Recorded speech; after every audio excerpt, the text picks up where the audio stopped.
Today is the 31st of July, the last day of the month. I'm sorry, I'm a bit delayed for today because of technical difficulties. And hello to you all from the Karate Do World News channel. You're watching the 11th live broadcast in the series. I will be sharing here the recent events and actions of Karate Do as usual every Saturday. Here are the headlines to view the recent events on what's happening around Karate Do in the world. Number 1. Only 1 week is left for the Tokyo 2020 Karate Olympics tournament. WKF's intro videos on kata and kumite, as well as some articles for the first time for potential audience of karate. And number 2, the Turkish national team is in Tokyo now, and they feel ready to fight and begin the action on its day. Number 3, this is our routine. It has become our routine on a weekly basis. One rule each week. This time we have good form and good timing in kumite sparrings. So let me share the details here. The first headline: only 5 days are left to see what karate will display to the world in Tokyo Olympics. World Karate Federation has recently been releasing some videos, mini articles and infographics to teach the meaning of kata and kumite. The Olympic athletes who already qualified to compete in their categories, and their, of course, desires and ideas and feelings about karate's debut in the Olympics for the first time. Well, 2 web-page articles were aimed to be informative, declarative about the karate rules, with 5 WH questions which summarize what the onlookers, watchers, will need to know about karate while watching the matches. One of the subtitles of this article is the question when. So this is, I found it more interesting than the others. I want to share it here. The Olympic karate competition will run over 3 days from 5th to 7th of August. Most of you may already know it, with medals being awarded on each day. But let me remind you that women's kata will kick things off on Thursday, 5th of August, the very first day for karate, with the first Olympic medals in the history of the sport set to be awarded, given to the winner, runner-up, and 2 third-place finishers after repechage matches. Day 1, the first day will also feature men's minus 67 kilogram and women's kumite 55 minus as well. On the second day, men's final kata will get things started, followed by women's kumite minus 61 and men's kumite minus 75 kilogram. Day 3 will show us the women's kumite plus, this time plus 61 kilogram competition, and close with the men's plus 75. So for the full schedule, you can visit the official website olympics.com. This is the official address. It will be a historic moment, as I mentioned before, for all our athletes in Tokyo, but especially for the soon-to-be crowned Olympic champions, medalists. In total, 8 gold medals will be given, with a further 8 silver medals, of course, the losers of the finals, and 16 bronze medals, all up for the grab. I want to mention a short history here of karate's road to the Olympics. This is a bit history, but I don't want to bore you with so much detail. I want to talk about more of its failure rather than success story, I should say. Because, I mean, karate is not, we cannot see its future in the Olympic prospective Olympic Games, I mean, in the following games. Because of karate's mass popularity, I mean, quote unquote, it's surprising that it has taken so long for it to reach to the Olympics, while judo has been on the roster for, I mean, since 1964. One reason is that karate, for all its individual discipline, has been subject to endless infighting, turmoil, I should say, with no uniformly recognized governing body. Well, the original JKA, created by Funakoshi Sensei and his students after World War II, splintered in the 1990s with a series of legal struggles, official struggles with rival groups that ended up in the Japanese Supreme Court. So even the body, which is now recognized by the International Olympics Committee, I mean World Karate Federation, WKF, doesn't command universal support. Still no universal support yet. Okay. So a guy, I mean Matthew Thompson, a US-born professor of Japanese literature at Sophia University in Tokyo, has experienced while studying the discipline for 9 years in Japan.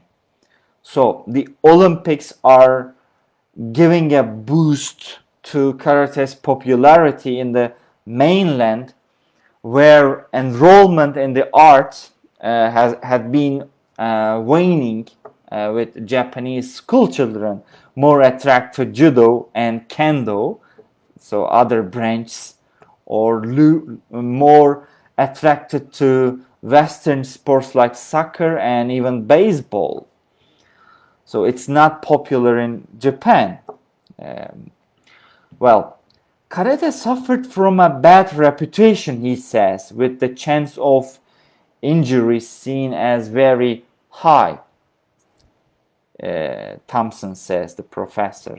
And he also adds that parents and grandparents didn't want their kids involved in it. Until the 1990s, the tournaments had virtually no rules and could be brutal. He explains, and he adds that one teacher he met in Tokyo, one master sensei, had lost most of his teeth. So it's so harsh. It has become so harsh since, I mean, until 1990s. So the Olympics had changed that. This is another idea.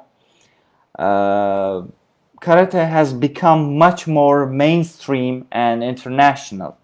The WKF devised regulations for Olympic contests that limit the chance of injury, still arguable, okay, and make them easier for the audience, of course, to follow, to watch it, even if, I mean, even when they are outside the karate do principles, such as, I mean, refining the point scoring system, which is more clear-cut, and restricting the use of excessive force. Or only vigorous application is the basic criterion. I mean, attacks to the vulnerable body areas like the throat and groin open palm strikes, shuto strikes, tensho strikes on the face, or dangerous throwing techniques, these are banned.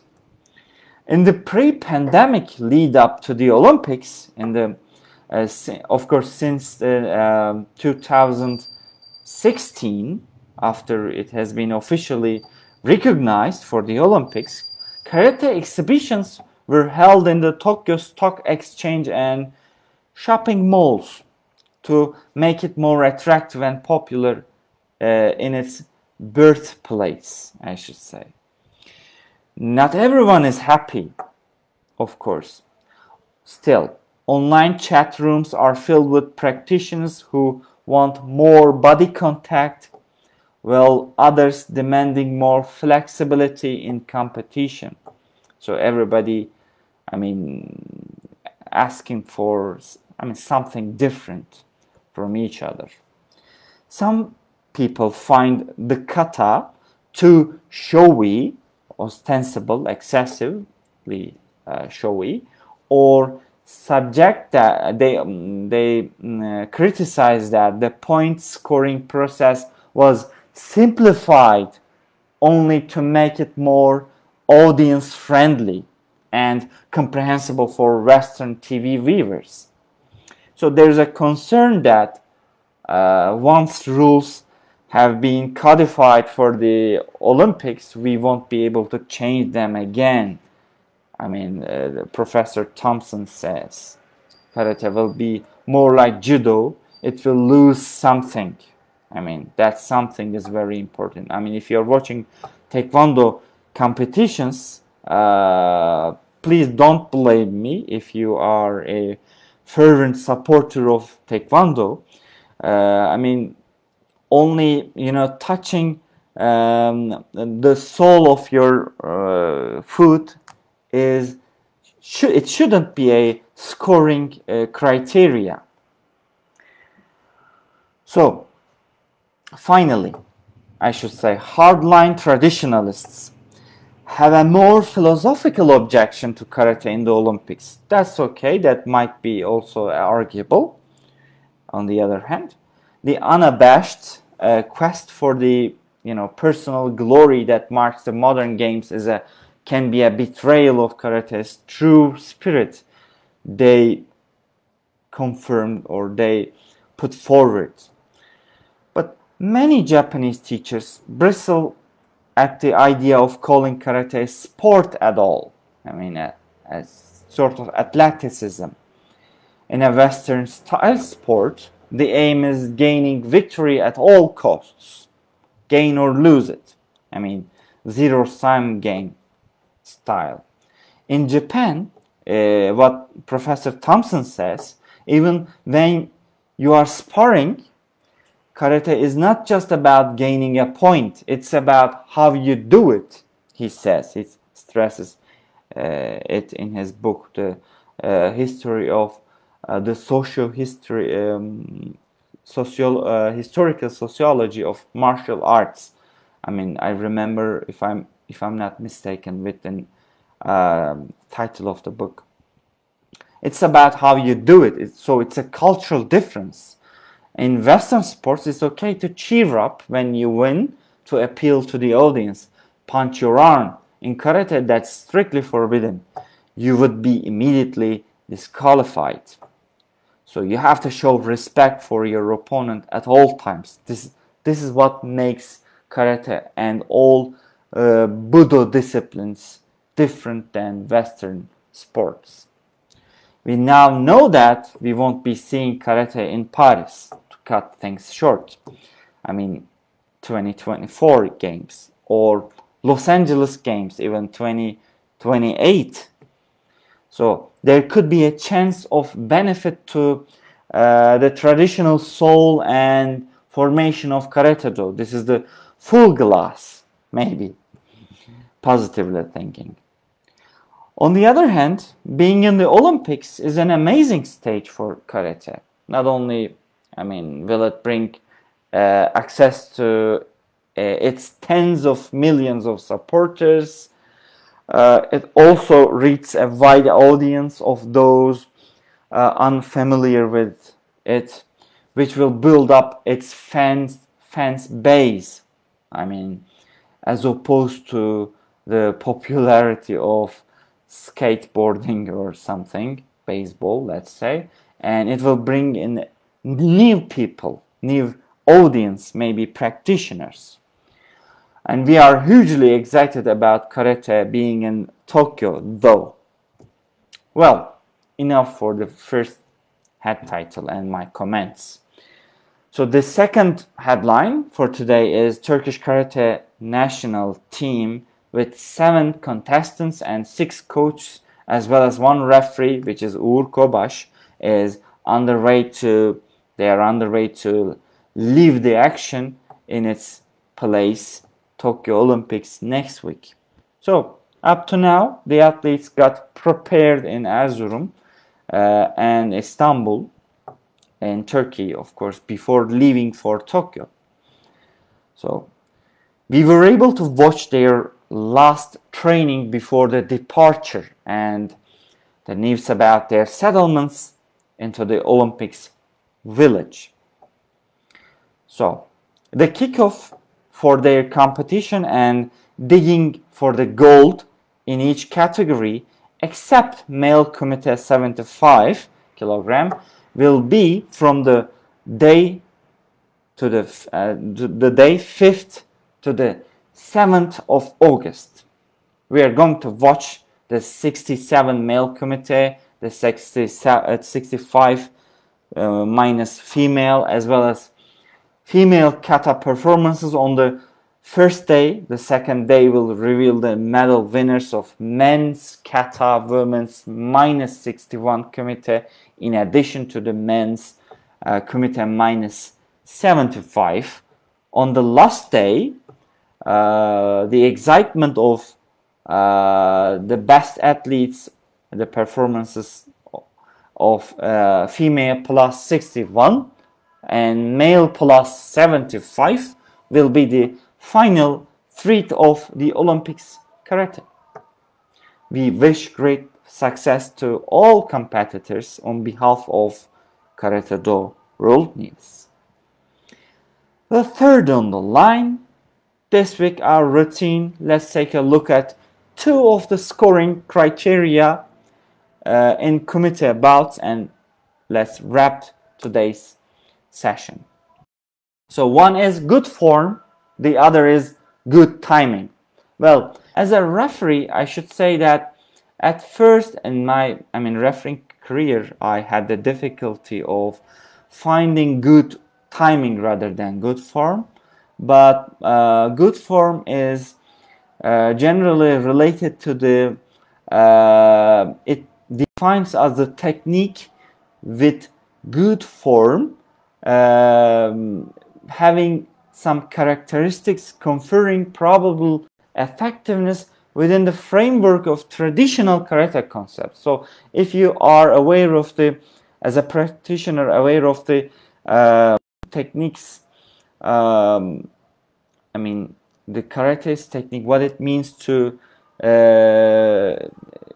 have good kizamizuki or chudan or jodan gyakuzuki, you are aware that whether it's a, it's a point, it's a criterion for good form or not.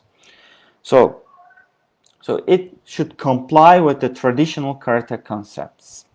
So this is mostly to do with Kihon. So on the other hand, good timing or proper timing means delivering a technique when it will have the greatest potential effect. To the moment of having the potential effect for that technique. It can be a sweep, a shibarai, or it can be a punch or a kick, geri or suki. Proper timing is carrying out a technique at the optimum moment. Optimum moment means in time to achieve the greatest result. So in the traditional karate perspective, since the word kumite refers to the forms of sparring, fighting, it covers a vast range of activities. So in traditional Shotokan karate, let's say, the first type of kumite for beginners is Gohan kumite. So defender steps back each time, blocking the attacks and performing the counterattacks after the last block. So this activity looks nothing like the Jiu kumite, or let's say the athletics kumites, free sparring practiced by more advanced practitioners, which is far closer to how karate would look if used in a real fight, especially because it's not choreographical in kata or in kihon basic techniques. Karate and other forms of martial arts have various other types of kumite. I mean 5 steps, 3 steps, I mean sanbon kumite, or 1 step, or semi-free Jui Ippon, okay, which span this large range in styles of practice. I mean, I was talking about that kind of wide range of styles. So the defender steps back each time, blocking the attacks and performing a counterattack after the last block. This activity looks nothing like the Jiu kumite or free sparring practiced by more advanced practitioners, as I said before. So, as an athlete or a referee, I should say, as a novice referee, I should say, you might ask that which one is over the other. I should say that good form or good timing, which one, if you choose? Well, both are equal in time of scoring, but the book says in its explanation section, I mean, a worthless technique, I mean, a useless technique is a worthless technique. So this is that simple, regardless of where and how it's delivered. So a technique which is badly deficient in good form or lacking power will score nothing. So here, what is underlined, if you ask me? Good form. Okay, nothing mentioned about good timing in the explanation part. You can go and look at the commission book. So the WKF Rules Commission stressed the importance of good form rather than good timing. Not because only one criterion is enough to score a technique, but the referee in national and continental tournaments, let's say, reflect the good form rule more frequently. Well, if you ask me, good timing is a bit left behind after introducing the video review feature in the games, because the video review referees, the panel for a video review, may not look for good timing so much because it's in the slow motion. So that must be discussed in another video here, maybe a bit creepy part. Enough for today. Okay, let's call it a day. I hope you all enjoyed this weekly video on Karate Do, exclusively athletic karate competitions. I will be pleased to read your comments. Let's meet in another KWN videos, interviews with athletes, maybe after the games, and coach, maybe arbitration team in the following weeks to come. Stay tuned with Karate Do World News Us.